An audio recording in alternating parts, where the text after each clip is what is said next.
भारतीय अवाम के लिए एक बहुत बुरी खबर है और अब मोदी के शर से भारत में कोई महफूज नहीं रह सकेगा, चाहे उसका किसी मजहब से भी ताल्लुक हो। हर वो शख्स जिसके हाथ में ये सेलफोन होगा, कोई भी सेलफोन हो, अब वो मोदी के शर से महफूज नहीं है। अब आपकी कोई प्राइवेसी बरकरार नहीं रह पाएगी। अब आपकी कोई चैट, आपकी कोई एक्टिविटी, आपकी कोई फोन कॉल ऐसी नहीं होगी जिसकी सर्वेलेंस नहीं की जा रही। ये क्या माजरा है? भारतीय अवाम अब मोदी के शर से क्यों महफूज नहीं है? आखिर मोदी सरकार ने ऐसा क्या कर दिया है? उस हवाले से आपको बताएंगे। पाकिस्तान के लिए अच्छी खबर है। अच्छी खबर यह है कि पाकिस्तान अब माशी एतबार से भारत को टक्कर दे रहा है और इसका एतराफ अब बैनुल-अक़वामी मंजरनामे पर हो रहा है। ये एक नई बहस छिड़ चुकी है कि वो पाकिस्तान जो माशी एतबार से पाकिस्तान भारत से बहुत पीछे था, अब वो उभर कर सामने आ रहा है और भारत को टक्कर देने के लिए मुकम्मल तौर पर तैयार है। अफगानिस्तान दिल्ली की स्पॉन्सरशिप पर चलने वाला, उस हवाले से एक तहलका-खेज़ रिपोर्ट शाया की गई है यूरेशिया रिव्यू में और उसमें जो बात एक्सप्लेन की गई है, उसमें जो फैक्ट्स एंड फिगर्स रखे गए हैं, वो सबकी आंखें खोल देंगे और अफगानिस्तान के मुस्तकबिल को भी एक प्रेडिक्ट वो रिपोर्ट कर रही है कि अफगानिस्तान का मुस्तकबिल क्या होगा। क्योंकि कुछ ऐसे हकायक रखे गए हैं, हमारे समझाने के बावजूद, पाकिस्तान के बड़े समझाने के बावजूद, पाकिस्तान के मुज़ाकरात के बाद, पीस टॉक्स के बाद, ये जो रिपोर्ट है, उसने अफ़गानिस्तान के मुस्तक़बिल पर बड़े संगीन सवालात उठा दिए। उस रिपोर्ट के हवाले से नाज़रीन आपको आगे चलकर बताएँगे और साथ ही साथ पाकिस्तानी नेवी छा चुकी है श्रीलंका में। उनकी इमदादी कार्रवाइयों के हवाले से जो इस वक़्त एप्रिसिएशन की जा रही है उनकी और जो दाद दी जा रही है बैनुल-अक़वामी मंज़रनामे पर, जितनी भी तारीफ़ की जाए, वो कम है और एक ख़ानदान को बचाया है जो कि फँसा हुआ था 5 दिनों से। उस हवाले से भी आपको बताएँगे। आप सब पर सलामती हो। अनफोल्ड पाकिस्तान में खुशामदीद कहते हैं। सबसे पहले नाज़रीन यूरेशिया रिव्यू, इसकी रिपोर्ट की बात करते हैं और रिपोर्ट में यह कहा गया है कि अफ़गानिस्तान आलमी दहशतगर्दों की आमाजगाह बन चुका है। जितनी भी दहशतगर्दी पूरी दुनिया में हो रही है, बैनुल-अक़वामी मंज़रनामे पर दाइश, खुरासान, अल-कायदा, टीटीपी, तुर्किस्तान, वसती एशिया, जहाँ-जहाँ पर हो रही है, तो ये तमाम तर ग्रुप्स कहाँ से ऑपरेट हो रहे हैं और इन तमाम तर ग्रुप्स का ताल्लुक एक्चुअली कहाँ से है? ये ताल्लुक है अफ़गानिस्तान से। कितनी तादाद में दहशतगर्द वहाँ पर इस वक़्त मौजूद हैं? इस रिपोर्ट के अंदर वो भी इंकशाफ किया गया है। 13,000 से ज़ायद दहशतगर्द वहाँ पर इस वक़्त मौजूद हैं जो कि तरबियत ले रहे हैं, जो कि महफूज़ पनाहगाहों में मौजूद हैं, जिन्होंने पूरी दुनिया के अमन को एक खतरा दे दिया है। और अगर टीटीपी की बात की जाए, पाकिस्तान के अमन को जो बर्बाद किया गया है, 6,000 टीटीपी के कारिंदे वहां पर मौजूद है। ये हम नहीं कह रहे, ये नाज़रीन यूरेशिया रिव्यू की एक रिपोर्ट कह रही है। अब नाज़रीन सवाल ये उठता है कि पाकिस्तान ने बड़ी समझाने की कोशिश की, चाइना ने मुज़ाकरात किए, अमेरिका जब अफगानिस्तान को छोड़कर जा रहा था तो उन्होंने भी इनके साथ मुआहिदा किया। कतर ने समझाने की कोशिश की, तुर्किया ने समझाने की कोशिश की, लेकिन उस सब के समझाने के बावजूद नतीजा क्या निकला?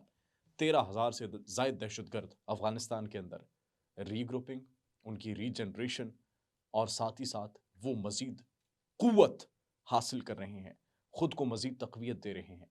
और राशिन, ये भी कहा गया है कि अफगानिस्तान की तालिबान हुकूमत उनको रोक नहीं सकती, उनके पास वो इख्तियार ही नहीं है, उनके पास वो कैपेबिलिटी, वो ताकत ही नहीं है कि इनको रोक सके। वाशिंगटन में जो हमला हुआ, चाइना के जो वर्कर्स को टारगेट किया गया, उनके पीछे कौन मुलव्विस था? ये तमाम तर हकाइक यूरेशिया रिव्यू में बयान किए गए हैं जो कि अफगानिस्तान के मुस्तकबिल पर एक सवालिया निशान है कि इनका मुस्तकबिल क्या होगा, क्योंकि इन्होंने अब अपने साथ-साथ दीगर ममालिक के अमन को भी एक संगीन खतरा पहुंचाया है।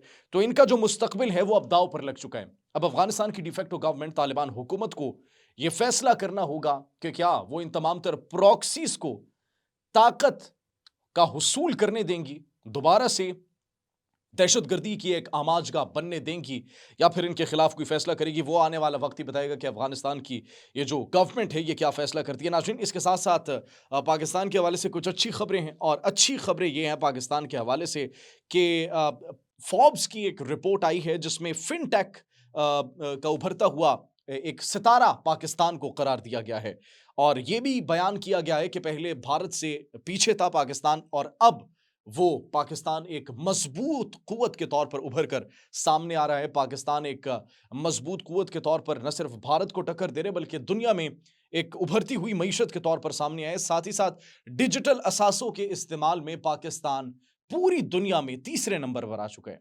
डिजिटल असासों के, डिजिटल एसेट्स के इस्तेमाल में that's a good news for Pakistan कि पाकिस्तान की मईशत दिन दुगनी रात चुगनी तरक्की कर रही है और ये एक खुशखबरी है पाकिस्तानी अवाम के लिए भी जो डिजिटल मीडिया का इस्तेमाल कर रहे हैं, डिजिटल एसेट्स का, चाहे वो कोई भी, क्योंकि डिजिटल दौर है, जदीदियत है, तो उसमें उन्होंने पाकिस्तान की साख को बैनुल अक़वामी मंजरनामे पर इस तरीके से उजागर किया है कि पाकिस्तान अब पूरी दुनिया में तीसरे नंबर पर आ चुका है डिजिटल असासों के इस्तेमाल में। इसके साथ साथ नाज़रीन, अब भारत में कोई महफूज नहीं है। सबसे बड़ी खबर आज की, वो क्यों महफूज नहीं है, किसी की प्राइवेसी महफूज नहीं है, वो इसलिए क्योंकि नाज़रीन अब हर मोबाइल में मोदी सरकार की जानिब से एक संचार साथी ऐप इंस्टॉल होगी। न इस ऐप को आप डिलीट कर सकते हैं, न इस ऐप को आप बंद कर सकते हैं। जो भी आप नया सेल फोन लेंगे उसमें ये ऐप मौजूद होगी और ये सर्विलेंस करेगी आपकी फोन कॉल्स, आपके मैसेजेस। अच्छा, इस ऐप को कंपल्सरी और हर मोबाइल के अंदर क्यों रखा जा रहा है? सिक्योरिटी के लिए। लेकिन सार्फिन की जानिब से सवाल किया जा रहा है, अगर ये सिक्योरिटी है तो फिर ये जबरदस्ती मुसल्लत क्यों की जा रही है? मोबाइल फोन तो एक प्राइवेसी के लिए इस्तेमाल किया जाता है। मोबाइल फोन तो आपकी कॉल्स के लिए, आपके प्राइवेसी को, आपकी जो चैट्स हैं उनको महफूज रखने के लिए आप एक इस्तेमाल करते हैं। आपकी एक प्राइवेट स्पेस है। अब उसकी भी सर्वेलेंस, क्या ये मोदी को करना चाहिए ऐसा? मोदी की इस एक्शन पर एक्चुअली सवालात उठाने लग गई है भारतीय हुकूमत के इस एक्शन पर भारतीय अवाम, और साथ ही साथ इसको कहा जा रहा है कि ये एक आमिराना तर्ज हुकूमत है, प्राइवेसी खत्म हो चुकी है। कल को कोई और ऐप, वीपीएन पर पाबंदियां, इस तरह की कोई और हरकत सकनात भी मोदी की जानिब से की जा सकती है। उनसे कुछ मजीद एक्सपेक्ट नहीं किया जा सकता।